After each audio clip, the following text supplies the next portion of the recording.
और आज हम तत्व में इसी भ्रम को ग्रंथों के आधार पर समझेंगे। कलयुग कोई स्विच नहीं, वो एक धीमी ढलान है और यही पहली बड़ी गलती होती है और यहीं से धर्म को गलत समझा जाता है। शास्त्र तारीखें नहीं बताते, वे लक्षण बताते हैं। भागवत पुराण साफ कहता है कलयुग में धर्म कठिन है, असंभव नहीं।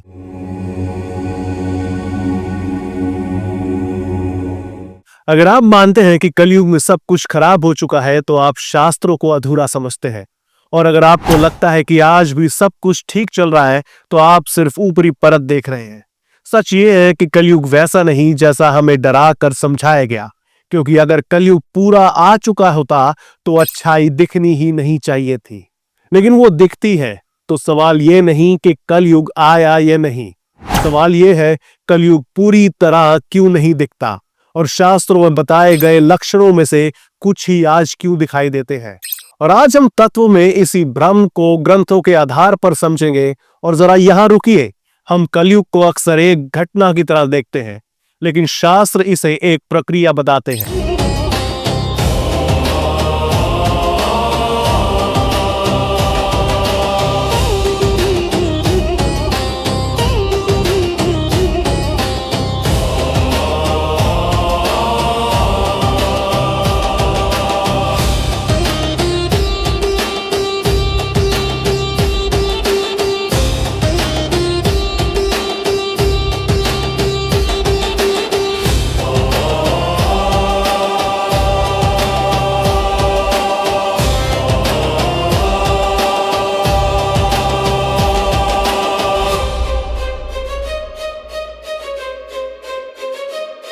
भागवत पुराण के अनुसार कलयुग का प्रभाव दिन प्रतिदिन बढ़ता है।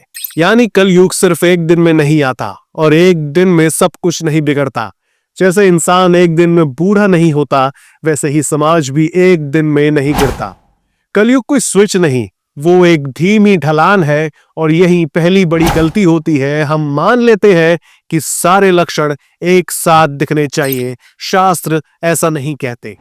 विष्णु पुराण और भागवत पुराण धर्म को 4 आधारों पर समझाते हैं: सत्य, दया, तप और दान। सतयुग में चारों पूरी शक्ति में होते हैं, त्रेता में इनमें से एक कमजोर पड़ता है, द्वापर में केवल आधे शेष रहते हैं और कलयुग में धर्म का सिर्फ एक भाग बचता है।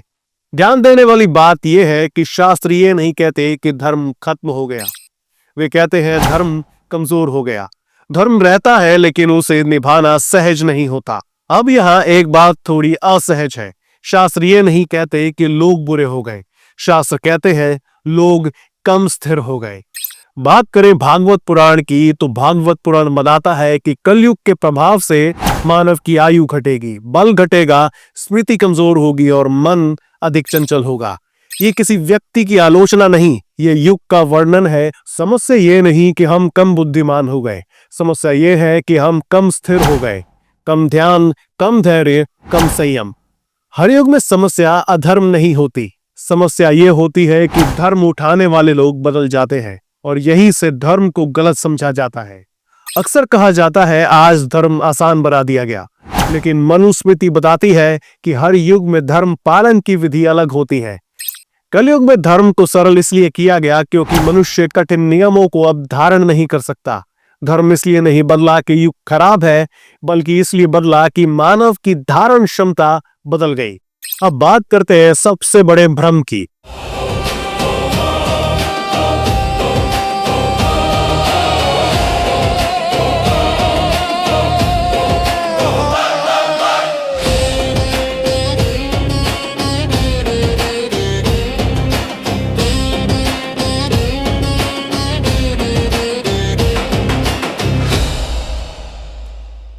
शास्त्र भविष्यवाणी करते हैं? बिल्कुल नहीं करते। शास्त्र तारीखें नहीं बताते, वे लक्षण बताते हैं। महाभारत और भागवत पुराण दोनों ये समझाते हैं कि अगर समाज एक दिशा में बढ़ेगा तो उसके परिणाम एक खास रूप में दिखाई देंगे। इसलिए शास्त्र बार बार कहते हैं, दिन प्रतिदिन कहते हैं, क्रमशः। ये डर पैदा करने का मॉडल नहीं है, ये समझाने का मॉडल है। अब मूल प्रश्न उठता है कलयुग के बचे हुए लक्षणों के बारे में। अगर कलयुग है तो अच्छाई क्यों दिखती है? क्योंकि शास्त्र कहते हैं कलयुग में भी धर्म का एक अंश शेष रहेगा, लेकिन उसका स्वरूप बदल जाता है। आज लोग दान करते हैं लेकिन बिना फोटो या प्रमाण असहज महसूस करते हैं। यह दान का अंत नहीं, ये उसका बदला हुआ रूप है। दया लेकिन सीमित है, सत्य है लेकिन सुविधा के अनुसार। लक्षण बचे हैं लेकिन कमजोर रूप में, तो क्या ये लक्षण पूरी तरह खत्म हो गए?